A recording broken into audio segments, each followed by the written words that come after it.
What a difference a week makes. A Bills shakeup at offensive coordinator, and wouldn't you know it, the team coming out 32-6. They beat a Jets team they lost to earlier in the year, a team that they should beat. I'm Kevin Carroll. Welcome to the Buffalo End Zone podcast. Bills back over 500. And I'm Jon Scott, who also battled through adversity today, Kevin, because I looked down in my lap midway through the first half, and I'll be danged, there's a rip in my pants. Gaining a little too much weight, huh, John? No, it was not around the waist region. It was a little more Netherland. And but thankfully, we persevered, Kevin. No drastic changes were need to be made. I simply stayed in my seat maybe more than normal. And thank goodness I just recently bought a longer coat to wear for post-game. If that's not fighting through adversity, Kevin, I don't know what is. Superstitious Bills fans, John, will tell you to wear your ripped pants for the rest of the season on Sundays. I mean, is that doing my 111th or 112th? Would that qualify for that? That is indeed, John. Yes, that is you helping the cause, John. Superstition or not, John, we saw the Bills with the shakeup this week going into this one, and I don't think your ripped underwear really had anything to do, or your ripped pants really had anything to do with the outcome of this game, John. But we started to see stuff we hadn't seen since the Miami Dolphins game, the win for the Bills over the Dolphins like 6 or 7 weeks ago, where Josh Allen was taking what the smart play was and not trying to force stuff.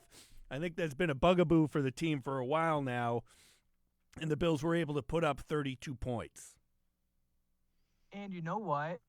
Second half, it felt a little bit more like they were grooving, but they were just doing enough. I mean, that first drive, Reggie Gilliam drops the boom out the gate on the kickoff, forces a fumble. Then they go 4 plays for minus 9 yards and kick a field goal. So the energy goes super, super up. And then you're like, a field goal. 14 plays, 58 yards, 6 minutes and 5 seconds. They kick a field goal. These are moments where, and then another one, 9 plays, 65 yards, nearly 6 more minutes, and they kick a 33-yard field goal. These are instances and moments where I think in the past you would be discouraged. Oh, my gosh, they're stalling on these encouraging drives. Oh, it was Diggs drops, or it was penalties, or it was whatever it may be, and that's the way maybe you viewed it in the past. I think I looked at it encouraging because, one, you know what the Jets were offensively. So taking 3 points and being up 9-0, you look at that as, I mean, how much more do you really need to beat this team? And at this point in the season, wins are all that matter. But then to your point of patience, then they get another short field. The great play design on the James Cook touchdown pass where he goes across the formation and is just wide open. That's encouraging. Then you get to the second half, the Ty Johnson touchdown catch, 8 plays, 75 yards, and 430. That's when the Bills offense is humming. That's the way they're able to just boom, boom, boom, go down the field. 2 plays, 86 yards, the 81-yard, just big play with yards after the catch, guys making something happen with the ball in their hands. That's another element of the Bills offense when it's going well that happens that we just haven't seen. You put it all together and shoot, they scored what? 1, 2, 3, 4, 5, 6. They scored on 7 drives. I mean, you got to love that. Even if 4 of them were field goals, that's 32 points. And you could say what you want for the Jets as a whole. That's a really good Jets defense. The most points they've allowed. They've only allowed 2 touchdowns to wide receivers this entire season. Week 1, Stephon Diggs, and this one to Khalil Shakir. I mean, this is encouraging to see, all things considered, what they've been, who they're facing, what they dealt with this week. I mean, you just have to make great marks for the way that this Bills offense operated, performed, all things considered. To echo a little bit on what you were just saying there, John, Bills go field goal, field goal, field goal to start. Seemed like early in this game we were seeing some of the same issues that were plaguing the team during this chunk we've been talking about over the past 6-7 weeks or so, about just it looked hard for them to pick up first downs and move the football. And I felt that way early, John, but I also felt that there was some momentum building and that we did start to see that. And by the end of this game, perhaps that Bills offense under Joe Brady right now was a little more comfortable. We saw Josh Allen a little more animated, a little more excited in this game. We saw, I think it was Sean McDermott who said earlier in the week, we need to see more energy from that unit out there and more of a pulse. And I think we started to see that. And when you started to see that, and it was making certain decisions with the football for Josh that he might not have been making before, we have life in this offense. Like you said, it's a really talented Jets defense. I mean, they're going to take on some talented defenses coming down the road here, John, but it was good to see them get to a place in the second half of this game where we hadn't seen them for a long, long time. I'm looking at my notes, and early on, again, 4 plays for -9 yards, then they grind out 58 and 14, and they're kicking field goals. I wrote in my notes, pre-snap motion, Diggs involved, sprinkle in the no huddle, designed runs for Josh Allen. You kind of saw all of that within the first few possessions. And yeah, it still resulted in field goals, but these are the things that certainly not solo and just special to us here on this podcast, but many, many, many others, fans who are listening, probably banging the drum in their table and their couch and yelling at the TV for weeks saying, these are the things that we need to see from this offense, because that's what they do when they're moving and grooving. And to see Joe Brady do that early, even if the results weren't necessarily touchdown, thought it was a great kind of appetizer, great way to set the table. And then as the meal went along, for lack of a better term, they got more comfortable. And that's when you started seeing the operation and the big plays and things like that, moving the football the way that they do. To your point about Josh Allen, how many times did you see him kind of pump fake, and almost scan the field, be like, maybe I should do that. Oh, no, I actually probably shouldn't. And then maybe it was a throwaway. Maybe it even was a sack. Maybe it was a minimum game. But without seeing the full all 22 or looking at the film, I don't know what decision he was or was not going with in that instance. But I think maybe it showed just another step forward in maybe command and playing within himself from Josh Allen that I think we have maybe seen missing over this stretch of 6 games. Yeah, I think it was an effort by the Bills as a whole on offense to do that. What did you think about the balance, John? I mean, this Bills running game, I get it. You have Josh Allen and some big-name wide receivers and guys who can catch passes, but seeing the running backs running the ball more and involved in the passing game more, like we talked about James Cook since he arrived with the Bills, to be honest with you, about how good it would be to get him more involved in the passing game and get him out of the backfield. We saw ex-Jet Ty Johnson rip off a touchdown on a pass play. It looked like just the decision there made to not force the ball to Stephon Diggs or Gabe Davis or Deontay Hardy or whoever you want to choose. I mean, Dalton Kincaid still got his, but it seemed like more, okay, if they're blanketing our wide receivers downfield, get the running backs involved. And they were able, a lot of yards after catch, John, with how the Bills approached this with using the running backs. I thought it was complimentary football. Oh my gosh, isn't Whoa. that such a coach speak phrase that we have heard ad nauseum this season from any and everyone that's been trying to kind of give their analysis for what's been going on with the Bills offense. And this, I think, truly showed it. To me, it also is just put your players in positions to where they are in the plus matchup. They are the advantage.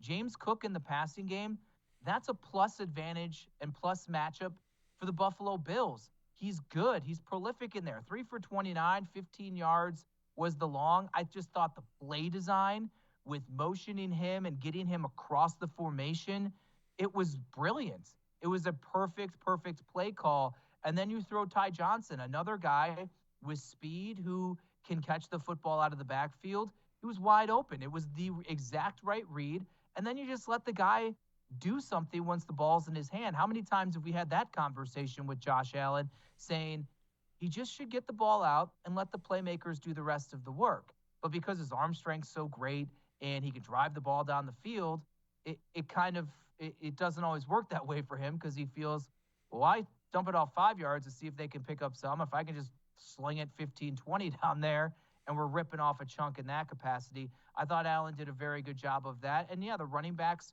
were good from a running perspective. 17 for 73 for James Cook, and Sean McDermott saying afterwards he felt he was running with a purpose. We understand the conversation a week ago after he fumbles on that first carry and sits for the entire first quarter after that, 16 straight snaps. We heard what our own Fred Jackson had to say after it about how we thought it was not the right move. But Cook, after, quote unquote, if you want to call it a benching or whatever, sitting out, taking a step back, he ran and looked great at the end of last week's game. And I think he looked really good in this game. The thing that we've said even dating back to camp is there's certain plays when James Cook gets it and there's nothing there. And then he goes to the outside and his just pure athleticism and speed is picking up 5-6 yards. It's a dynamic, I think, from the running back position the Bills have not had in quite some time. And that's why 15, 20 carries, I don't need to see that on a James Cook. You see more of them because their Bills were running clock at the end of the game. I think this is a sweet spot for him, 15 to 20 touches, maybe in a game, incorporating that in the passing game. That's what I like to see out of James Cook.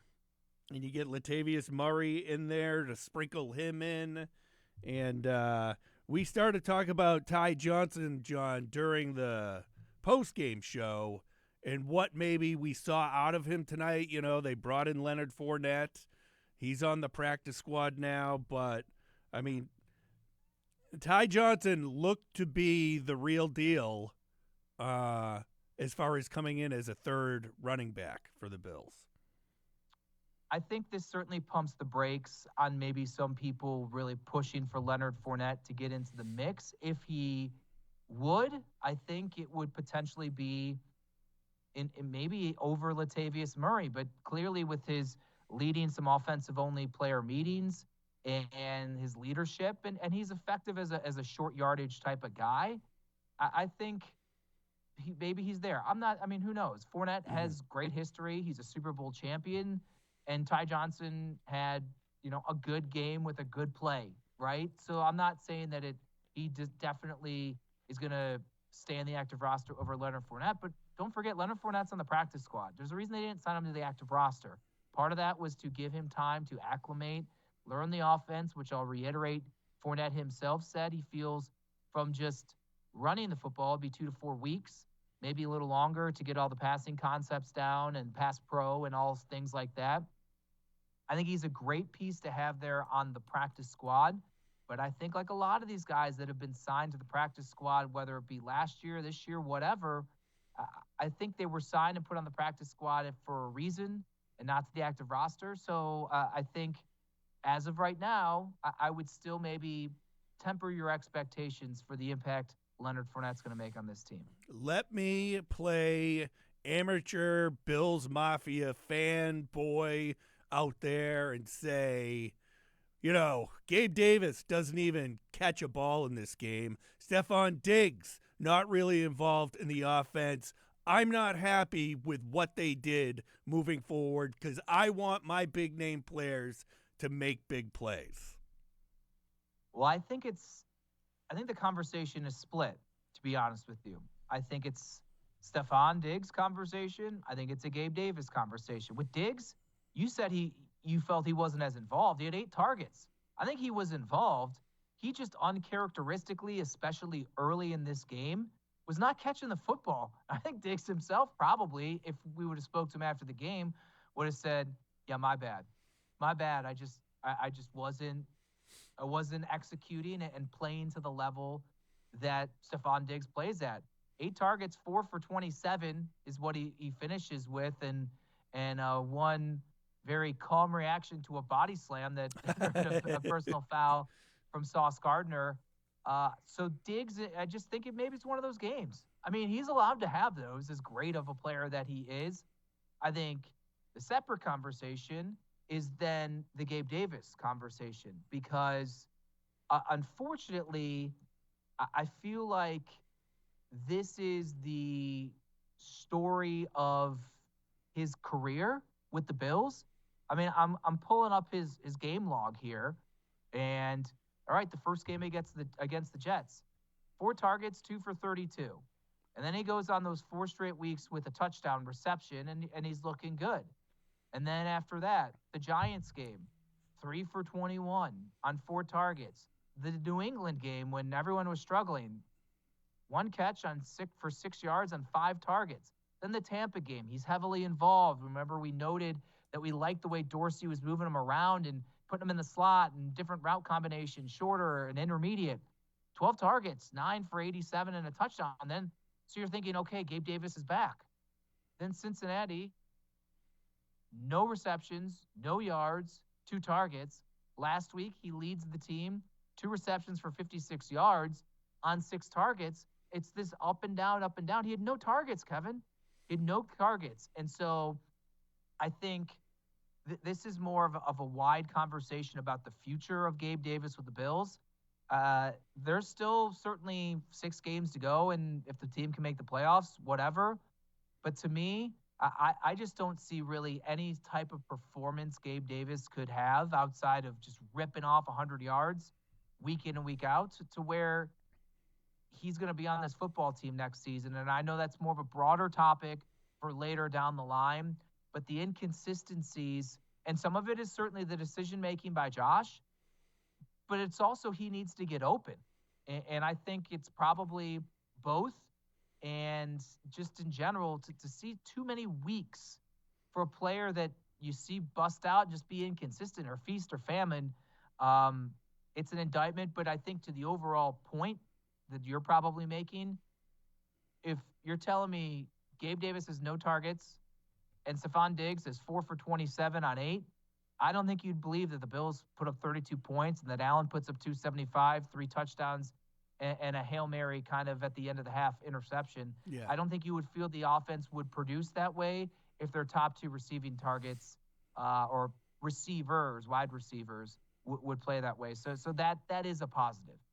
It's interesting because it brings us to Khalil Shakir in his performance tonight, the only wide receiver over 100 yards for this one. Of course, 81 of that coming on one big play for a touchdown. But we've noticed more of Shakir over the past 3 games or so. I mean, you're talking about a guy who everyone thought during training camp was looking really good, but then the preseason started and he's dropping balls and there's questions on if he belongs on the team or not, but he's involved in the game, John, the last couple of weeks, and I think he's turning into a bona fide along with him and Dalton Kincaid, and if the other guys can get going, I think maybe Shakir is that guy they were looking for that slot role. First, let's see. 1, 2, 3, 4, 5, 6 games of the season, he had 1 target. That's it in every game, and he had none in the first Jets game. So we had 5 targets through the first 6 games of the season. Then New England, he sees 4, gets a little run. I think we understand the shift in personnel that the Bills started using offensively once Dawson Knox was down. Instead of the 21 or 12 personnel with 2 tight ends, they went more to 3 wide receivers, and that's when Shakir slides into that slot spot and has become a safety blanket of sorts. And I think these are somewhat similar stat lines, maybe not the volume of receptions, but similar production of what you would maybe hope you were getting from a guy like Cole Beasley is kind of what you're always looking for, comparing to 6 targets, 6 receptions, 92 in the win over Tampa, 4 targets, 4 catches, 57 against Cincinnati. Then last week he was invisible. 1 catch, 24 yards on 2 targets. And it took me back because I thought he was kind of in that role. Well, then you come back here, the volume isn't there. He had 4 targets, 3 for 115 and the 81-yard touchdown. I think he's showing that he can be a piece to this puzzle that's not just a throw me a target once or twice a game. I think he's a guy that the way things are currently constructed, I think if you're doing like your trust rankings in terms of pass catchers, you probably would put Stephon Diggs number 1, Dalton Kincaid number 2. And I think at this point, I think you got to put Khalil Shakir number 3 above Gabe Davis. Deontay Hardy, he gets 1 target, no catches. I mean, I looked over at Andy Young, our colleague in the press box, and I said, at what point do you ever at this point this season say when you throw the ball to Deontay Hardy, good things happen? And I think I'm just kind of out on that idea. Trent Sherfield battled back from an injury and was out there, didn't see any targets either. So to me, in the pass catchers, it looks like it's Diggs, Kincaid, Shakir, and then it's kind of whoever's next, whether that's a Gabe Davis game, whether that's James Cook's more involved or whatever it may be. But Khalil Shakir, encouraging signs here, and I think it's good to see that he's probably option number 3 in the pass attack. I know when you're in the press box, John, you don't get to hear the broadcast like I do sitting in the newsroom, but Tony Romo pointing out at some point that when Dawson Knox is healthy and is ready to return, that the Bills go back to what they were doing at the beginning of the season with more 2 tight end sets with both of them out there. And I mean, I'm no Tony Romo, John, but that doesn't seem like the recipe for what they've been able to do when they were moving the ball well, was to go that route. Sean McDermott making it a point, someone asked him after the game about how important Dalton Kincaid has been to the offense as he's been slid into this starting role because Dawson Knox has been hurt. And in responding, as he said in the past, Sean McDermott certainly has a history with tight ends that are very good. He mentioned Chad Lewis and some others with Donovan McNabb. You also understand after him, but Zach Ertz came along. And then Greg Olsen in Carolina for Cam Newton. We've heard that reference point for years and how it could really be a great safety net over the middle that can help a quarterback out. But he made sure, Sean McDermott did, to mention that Dawson Knox is still part of their plans. I think this is going to be a really interesting thing for Joe Brady to deal with here. I don't think they need to go back to predominantly going 12 personnel. I don't think it worked. I think Dawson Knox is a fine player. I just don't know if mid-season they can adjust to best utilize both of them. You would think that they should, because they had all offseason to kind of figure it out. But to me, would you rather have Dalton Kincaid and Dawson Knox out there, or would you rather have Dalton Kincaid and Khalil Shakir? Because also this whole thing of, if you have 2 tight ends out there, you can run and pass out of it. I mean, I don't know. I don't know where Knox is in terms of his recovery. I know we're approaching the 4 weeks, but it's an interesting topic that I think will probably start being discussed this week leading into the Philadelphia game. A team that has used 2 tight ends with Zach Ertz and a young Dallas Goedert in the past. So I'll be curious here, but I think to me, maybe you just become more versatile, but you also don't want to take Kincaid off the field. So I don't know. It's an interesting thing. Kincaid was the safety blanket first half, 6 for 46, had no catches in the second half in this game. Obviously, game script, I think, maybe also played a little bit of a part into that as well. But he's just been grooving here. I mean, he's been good. He's just been consistent. He's not getting 100 yards, but this 5-6 catches, 50, 60 some yards. I mean, that's what you want out of your tight end. John, we know, or I know, you talked to Mitch Morse after the game in the Bills locker room. We'll switch to the defense after this. But I guess overall, when you hear from players and you take a look at short week, Joe Brady comes in, Bills get the win. Overall, was there a general feeling that this now is something that the Bills can move on? You can slowly separate from the emotional element of Ken Dorsey losing his job and Joe Brady coming in and just kind of settling into this is the offense now and we're in a pretty decent place. 1 week at a time. Another You're full of boring all coach the speak coach day. speak today. I'm going off of what they said. Mitch Morse, he kind of joked and said, listen, I know I'm giving a lot of boring answers here, but it's honestly true. He referenced execution as really the biggest difference. He didn't want to, and I respect and totally understand it. He didn't really want to get into what was different in terms of Ken Dorsey versus Joe Brady. I made it clear to him. I'm like, listen, I'm not asking for better or worse. Did it feel different? He said he didn't really want to go there. They just executed better. I mean, how many turnovers had the Bills had over these past 6 weeks? I mean, they've been turning it over a ton. And all week, when discussing the offense and Brady and Dorsey and all of this, guys made a point to really talk about how they have had penalties, they've had drops, they've had turnovers, and they've still just been losing games by one score. So they felt simply cleaning up some of these things, especially not turning the football over, would be good enough. And that was the case here. Turnover battle 4-1, the Bills win it. And I think now you bake into today maybe some emotion, some extra focus, a Jets defense that, while is good, they do struggle against the run, and just maybe a perfect storm of things. Next week's going to be different for a variety of reasons. You're on the road. The opponent is stacked in Philadelphia, both offensively and defensively. And maybe you're not riding that emotional high. I think it's going to be a true test to see how fixed, for lack of a better term, the Bills' offense is. But by no means do I think they feel, or I think you at home or we should feel, oh, they're back. Oh, they're back. Because I think we've seen encouraging performances in this even 6-week lull that they'd had prior to tonight, where you think, oh, the first half of the Tampa game, oh, they're back. They're back. They weren't.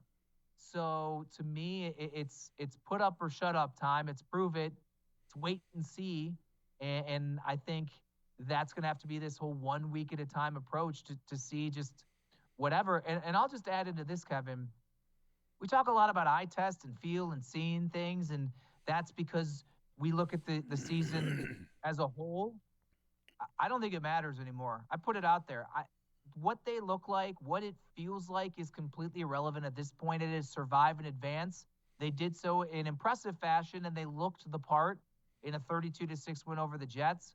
Moving forward, Philadelphia, Kansas City, Dallas, the Chargers, whoever is on their schedule, it doesn't matter. The scoreboard is all that matters. The look, the feel, it's irrelevant.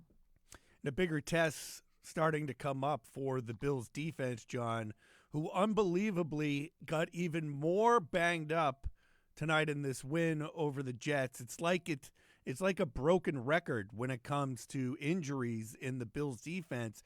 But again, the defense playing a huge role in keeping the Bills in games and basically leading the way. Even Josh Allen, after the game tonight, said, well, first of all, you have to start by crediting the defense to keep us where we needed to be. 155 total yards for the Jets offense on 54 plays. It's averaging 2.9 per, 63 rush, 92 pass, 4 turnovers. I will give the Jets, I guess, credit. The only ding to the Bills was the one drive late in the half where this isn't on the defense per se, but another special teams issue, fake punt, and then a penalty, roughing the passer on Ed Oliver that gave him an extra 15 yards. The Jets scored their first touchdown in 41 drives, Kevin.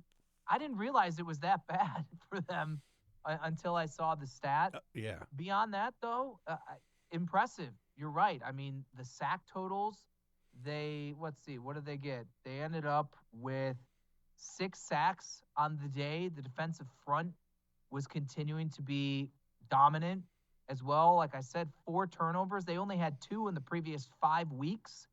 And to get 4 is back to the formula for success.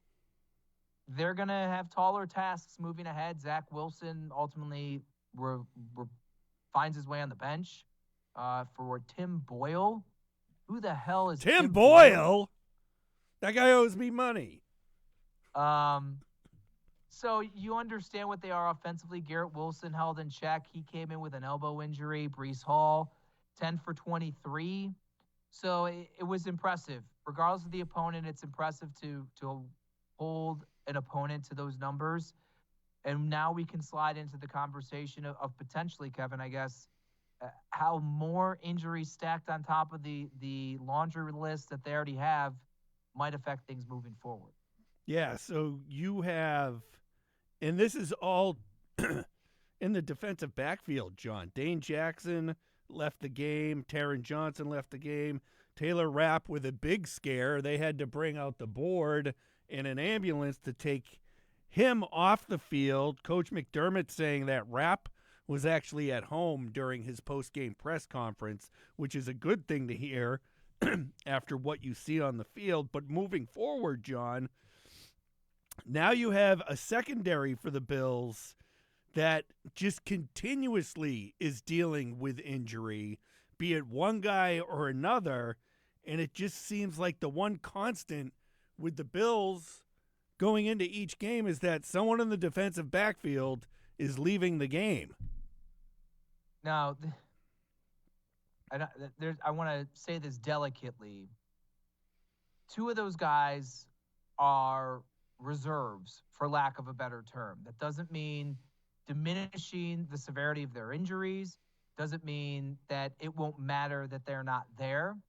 But Taylor Rapp, reserve, though they've been really utilizing that 3 safety package on passing downs, third downs, and things like that. So he's actually, while the third safety on the team, has found himself seeing the field a lot more over the past few weeks. So that changes the way Sean McDermott can call certain things. Taron Johnson is obviously the big one because he is one of the best nickel corners in the league. Encouraging that he jogged off the field, but he still was ultimately ruled out with a concussion. And as we saw with just Terrell Bernard, a week ago, he was limited in practice in the red non-contact jersey for the entire week and didn't get cleared from concussion protocol until leading up to the game. We didn't know until we saw him warming up and that he was active. So regardless of where the optics maybe appear, it's wait and see for Taron Johnson. And then Dane Jackson got the start because Christian Benford, according to Sean McDermott, late in the week, even though he was active, they wanted to keep him in a reserve role as he was working his way back from a hamstring. So now I think maybe if none of these guys can play, this is kind of how it shakes out. It's Rasul Douglas, monster game, 2 interceptions, a fumble recovery. That acquisition is looking to prove like a very good move by Brandon Beane to solidify what's continued to be a battered cornerback position. Christian Benford was starting before he got hurt, so it looks like at least, okay, maybe you have your 2 starters, but the depth is tested. And Taron Johnson, this is where Cam Lewis kind of falls into the mix. Cam Lewis is the 4th safety. He also is the backup nickel. So when everyone's out, they weren't able to go into that 3 safety thing because Cam Lewis would usually slide in as the 3rd safety, but he had to slide in for Taron Johnson in the nickel spot. DeMar Hamlin was inactive. If they're down Rapp, then DeMar is active. But I think maybe they would not feel comfortable going 3 safeties if Hamlin is the 3rd safety because Lewis has to man the slot position. Saran Neal would maybe have to be thrust in there. We've seen kind of how they've sometimes utilized safeties or Saran or something on really good pass catching tight ends. Dallas Goedert, while dealing with an injury, maybe that's something. These are all things we'll get into down the line. But really, what it comes down to is Jamarcus Ingram, Josh Norman. I mean, these are guys that may have to get called up from the practice squad just to fill bodies, right? I mean, just Right. to fill bodies, battered back there. But as I've said countless times, and we can get into their performance this afternoon, evening, I think the big factor, especially as they're banged up in the secondary, Pass rush. is the relentless pass rush to continue to be great. Yeah, I was just going to get into that. Like, I know we've touched on this before, that as long as that pass rush is there, and you had Ed Oliver, had that one penalty towards the end of the second quarter that kind of led to that touchdown for the Jets. But overall, had a great day. Shaq Lawson got a sack, got things going for the defense. And again, John, Leonard Floyd just proves to be a great pickup for the Bills as well. Another monster game for him against the Jets. I put it on Twitter, Kevin. I want to get your thoughts. Yeah. So much talk about wide receiver, wide receiver, wide receiver. And certainly around the time Leonard Floyd was signed, a lot of people thought maybe the Bills would make a run at DeAndre Hopkins. And the money for Floyd, I think ultimately is somewhat similar to what Tennessee gave DeAndre Hopkins. I think Leonard Floyd's return on investment, 9.5 sacks at this point. 4 of them have come against the Jets. His career high is 10.5. We're 11 games in. He's already at 9.5. Would you rather have Leonard Floyd or DeAndre Hopkins? I don't know. I mean, I know it's maybe tough, but imagine this pass rush. I'll put especially considering what Von Miller has not been even remotely close to. You're stealing all my talking points. I was just going to say that. Like, John, thinking about what DeAndre Hopkins could have added to this offense with what we're seeing from Gabe Davis and whatnot, the idea of what Hopkins could have brought here. But as you just said, my whole thing is, if you look where Von Miller is coming back from injury and what Leonard Floyd has been able to provide to that while Miller is still recovering, while he was out, is something I don't think any Bills fan really thought that they were getting on the day they signed Leonard Floyd as, okay, just a guy who can fill up a space until Von Miller's back. And, quite frankly, we might not see Von Miller be Von Miller for another month or so at this point, John, by the looks of it. So, yeah. There were some plays that I saw Von Miller. They got the ball out quick, but I was like, I think he's going to maybe get one. So just on the Von Miller point, but sorry, I didn't mean to cut you off. So you're saying you're glad they went Floyd over Hopkins. Yeah, I don't think you're getting that complete pressure all the time without Floyd on that pass rush for this Bills team. He has sacks in 6 of the 11 games, so a sack half or full or whatever in 6 of the 11 games. And even when he's not getting sacks, I mean, you see the pressures, you see what he's getting. I think maybe he is the mismatch, disruptive focal point as a pass rusher off the edge that you hope that Von Miller or A.J. Epinesa when you drafted him, Greg Rousseau when you drafted him, that you hope those guys would be. And it's just, I agree with you. And as I said, I think the pass rush as a whole has really helped lighten the load as the linebacker and secondary group has been completely obliterated with injuries at different points of the season. And so Leonard Floyd's, he's the horse. And as the story I did a couple weeks ago, when I sat down with him and asked him just this interesting dynamic of a guy that played 80-90+% of snaps his entire career, comes to this team, is playing 50% of the snaps, 55% of the snaps, and he's about to have he's having the best season of his career.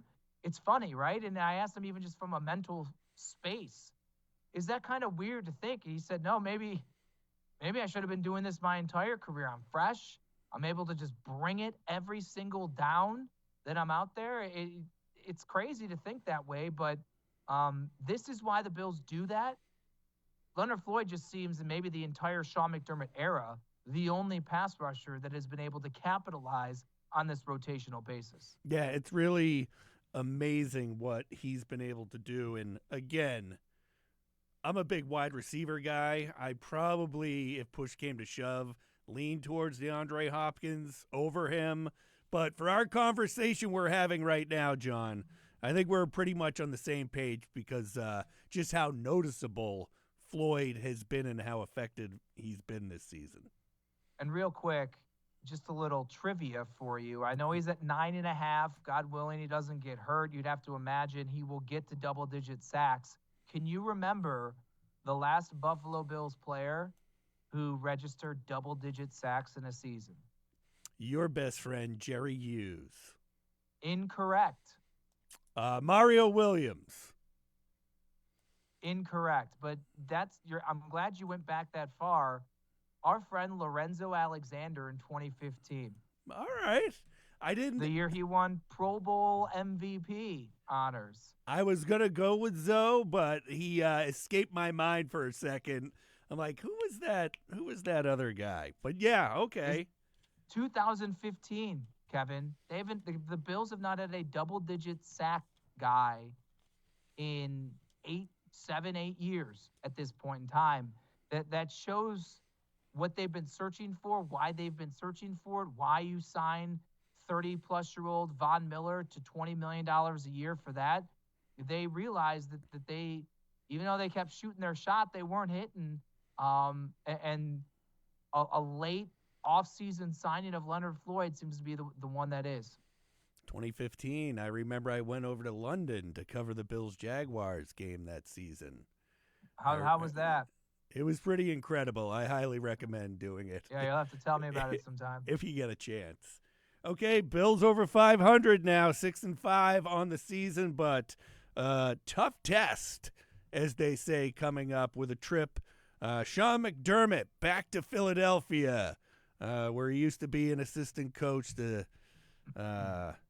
take on the Eagles, and a lot of local flavor with Sirianni as the head coach down there with the Eagles. So got that coming up after we get through Thanksgiving. John and I will be back with the Buffalo End Zone postgame show. Fred Jackson will be back with us a week from tonight for the show that's on air, not for the podcast. And we'll see you then. As always, thanks for joining us, everybody.